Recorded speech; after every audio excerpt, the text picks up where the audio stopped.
Welcome to episode 5 of my series celebrating all things rural. I am in the heart of Herefordshire to meet Ben Randall to discuss the Gundog App and how he's helping you train your dog. So Ben, tell me a bit about your background. How did you come to get into dogs and kennels and shooting? So a fair few decades ago, I won't say exactly how many, but quite a while ago, my uncle was a professional trainer. And my father was a wildfowler, so I grew up on the Somerset levels with our Labrador Tessa, with my dad early mornings sat in the mud shooting ducks, which was amazing. So I got a bit of a bug for it then. My uncle was a sort of semi-professional gun dog trainer, mainly retrievers. So every sort of weekend, long holidays, I was there throwing dummies, cleaning the dogs out. He was working as well with other businesses, so I was left to sort of like clean the kennels out in the morning. You clean the kennels out, you get them sorted. If you clean the kennels out, my pocket money was being allowed to go out training. You know, so he used to say to me, you clean the kennels out, get everything done, train these dogs to do this, this and this, and then when I get home from work we go training. So that was I sort of learnt the hard way as such. It wasn't just all about turning up and shooting and doing all the fun stuff. I had to learn the other things as well, which was really important, and this sort of set the tone for how I do it with my boys. You know, it's all about, you know, you want to do those great things, but we've got to clean the kennels first. You want to shoot that deer, well, we've got to come home, we've got to butcher it. You know, we've got to hang it, we've got to do all the right things first before we can eat it. So whilst the great fun is shooting and everyone loves that side of it, training a gun dog to be a fully trained dog to enable you to shoot, it takes me 2-3 years of hard work and dedication to get there. Sort of that went on for a couple of decades, and then 16 years ago, my wife was a teacher. I was working for another big private school and doing rugby coaching and things, and the dogs were sort of taken over as such, and they were getting quite big, and people were booking lessons in, and I almost didn't have time for my job. So I thought to myself, do you know what? Organically sort of became your job. It did, and I said, let's just follow this dream and let's go to Herefordshire, at the heart of the shooting hunting community. You know, hunting, shooting, horses, everything was what we wanted. But we were in a recession, 2009, high mortgage rates, 2 young boys, 3-year and a 5-year-old. Do we risk this? Do we give up a house, 2 really secure jobs that I've had for 16 years? Do I give all that up? And I thought we only live once, so I gave up, and everything it's been amazing but hard work. And when I look back now of how we've developed all this, I mean, this paddock was 2 little paddocks with not 1 tree. Now there's hundreds of trees in this paddock, you know, and the way we've developed all the buildings, the kennels, how we've developed the actual boarding kennels as well have been amazing. And the business has developed hugely since then. We've had quite a few big celebrities, A-list celebrities, which has been amazing and very humbling for us. And since they've come, the business has kicked on again from that, because obviously people have heard that they come here and they want to be part of and be involved in that. And I think one of the most important things is we are a family-run business. We don't have any staff. It's run all by the family. If we have a day off or we go away for a week or 2 weeks, the kennels are closed. So it's just us running it. So when people, and that's so nice, because people know exactly then who you're dealing with. And the dogs are normally more important than their children. You know, because the dogs can't answer back and tell you what's happened. Well, they're apple of people's eyes, aren't they? Exactly. So very important, and we've made great friends as well through it. You know, I've just finished my book a year ago, my debut book on training gun dogs, and Gordon Ramsay and his family did the foreword for me, which was, you know, a very humbling thing for them to do for me, but they did it because I helped them train their family dogs. You know, that was really important to them. It wasn't like I've sold them something or made something for them. I actually trained and made their family better and more enjoyable by helping them with their dog.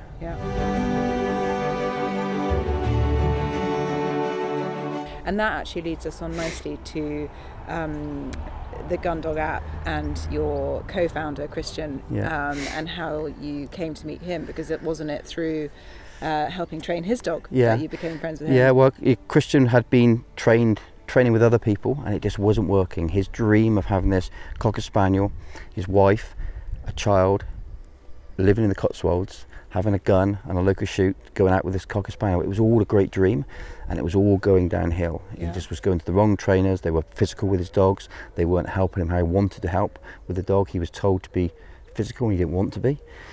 So he was coming away feeling pretty disheartened, but the only way to train the dog is to be physical. And then I had this phone call from Christian saying, you know, you don't know me, but I've been to some trainers, it hasn't worked.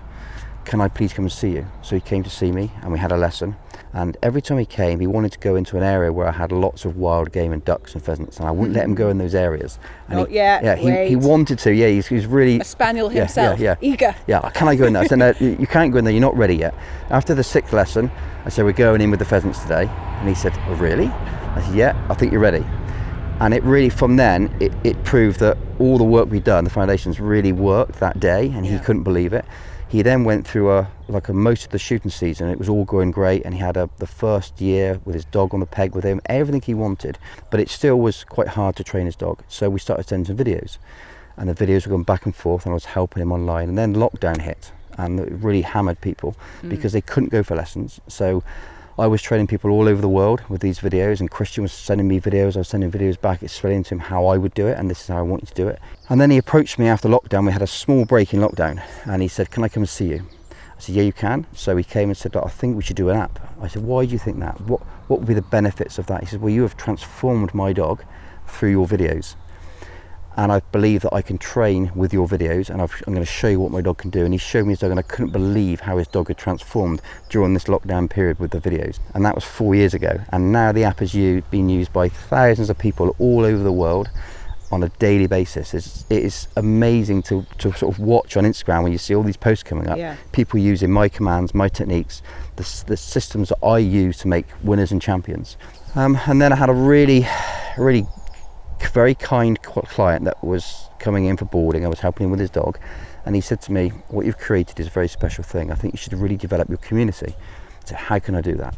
So he gave me some advice, and then Christian and I got together and spoke about this community, our own community within the app, so that only people that can go onto the community, which is a Facebook and Instagram type system within the app, that they can go on there. Then it's a safe environment where they can post videos of their dog's training, and no one's going to judge them. All they're going to do is get help and advice. So do you have to be a member to... Yes, you have to be a subscriber, which makes it the safe place, because no one can then just go on and Google stuff or post something on Facebook and Instagram. So if they do that, as soon as they post one thing on Facebook, that's it. You've got hundreds and hundreds and hundreds of people giving you advice. A lot of the advice is not very nice. No. A lot of it is, I call it the keyboard warriors, and this is all the feedback we've been getting from people. This is why they wanted the community. And I think it's been going now about 2 months, 8 weeks, 7 or 8 weeks, and it's transformed the way people are using the app as well. We've got so many more subscribers because of it. It shows you, doesn't it, that there's such a need for happy, peaceful communities, because the sad thing is that it's the minority that create these keyboard warriors. They're the minority, but they have this huge loud voice, whereas the majority of us just want to have a happy, wonderful time, and especially with our animals.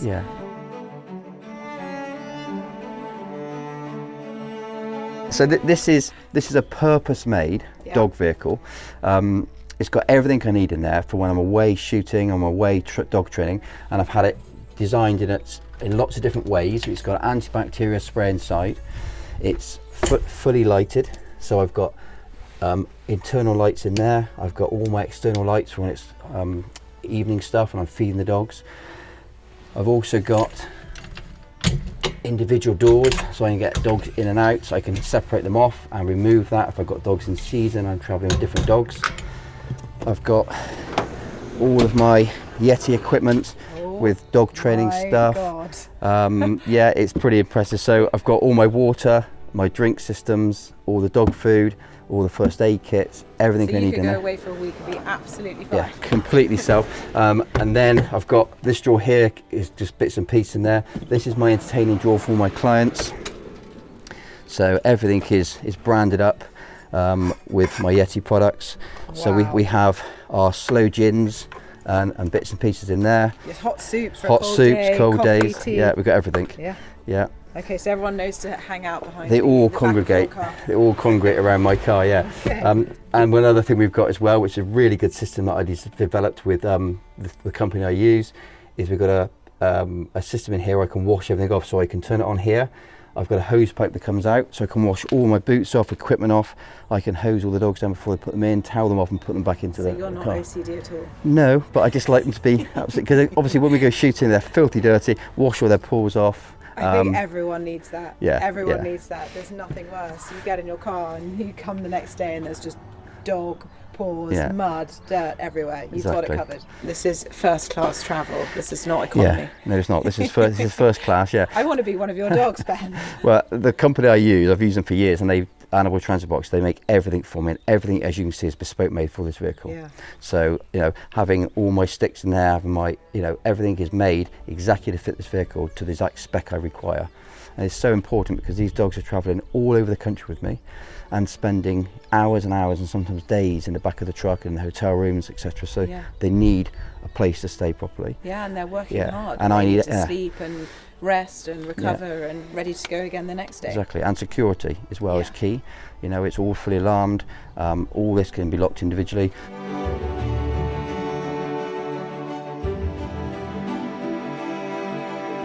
So tell us about the Gundog ambassadors, who they are and their role in shaping your app community. Okay, so Chris and I were very cautious about having ambassadors. Yeah. And what did it mean to our community to have people that they can look up to. So we wanted to see what they were like as trainers. Did they buy into our systems? Did they have success with what we were teaching them? Yes. And we started watching the successes they were having and how well they were doing. And we said, look, I think we should have a core group of ambassadors that can help the rest of the community when I can't all the time. So we've created, about 8 ambassadors, a couple of husband and wives, and they really buy into how we train. They post constantly all over Instagram and Facebook and now on our community, showing their dogs doing things. Other people post, they're straight in and helping them. Amazing. And I watch it and think, my God, I can't believe 3 of the ambassadors have replied to this. We even have a chairman of the ambassadors, which hopefully you'll meet today. Oh, great. And Mark has been amazing. He really helps people. Also, another chap here, Adam, today, he's really good on the technical stuff and does real cool videos on reels, and people just love that, watching his dogs do stuff. They see his dog do a monthly challenge and they go and copy that monthly challenge. Then they keep going and they keep going, and it just snowballs. We have challenges every month, and I'll maybe say on a Monday morning I'll put a challenge on. I'll do like a recording and say, I want you to all do this week. And next thing you know, all over the world, the BG community are practicing the challenge I've set them. So it's cool. It's amazing, yeah. So cool.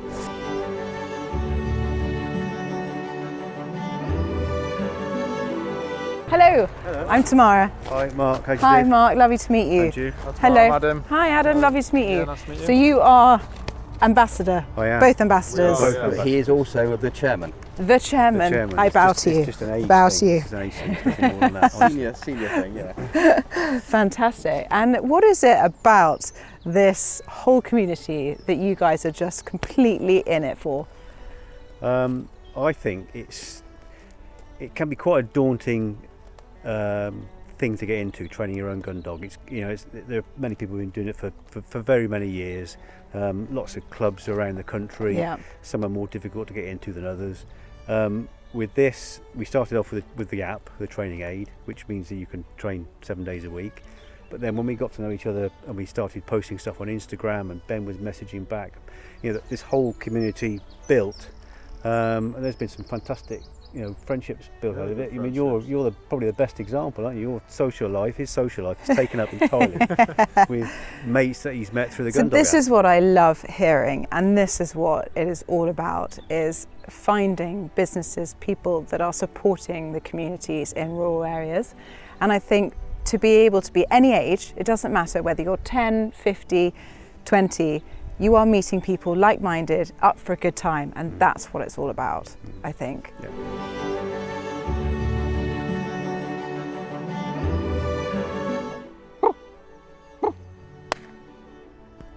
Okay, send your dog. Make it up. Make it up.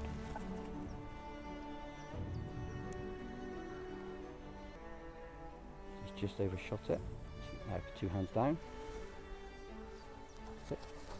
Leave. Good dog. Woo! I could do it. Good dog. Oh, and also for someone that you didn't know, you're a very clever girl. Well done. So has there been a ambassador or community story that has really struck a chord with you, that or something that has made you stop and go, this is why we've done this is why we do it? I think I see that, if I'm honest. Every day? Every day of the week. Yeah. I see someone who has had all the wrong advice, Yeah. been in tears, not knowing where to turn, how to get help, and all of a sudden with the app, maybe a couple of lessons, with the ambassadors' help, with other community members helping them, they've got over that fear of, I can't do this, it's impossible for me to do. And a dead end. And a dead end. What do I do? Do I sell the dog? Do I get rid of it?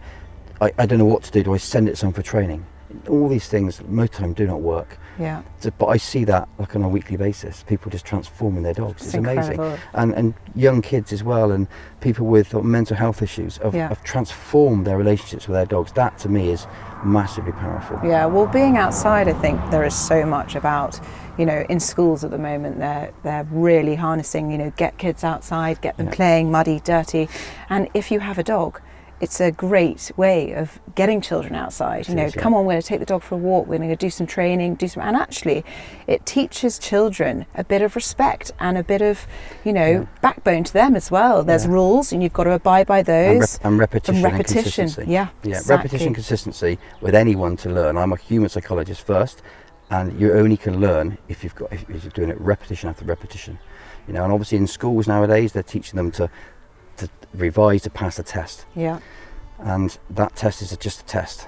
It's not real life stuff, half of it. We're teaching them about life. We're taking them out in the countryside. We're teaching them to respect other people with their dogs, respect the countryside, respect livestock, respect the local farmer with the pheasants and the local gamekeepers.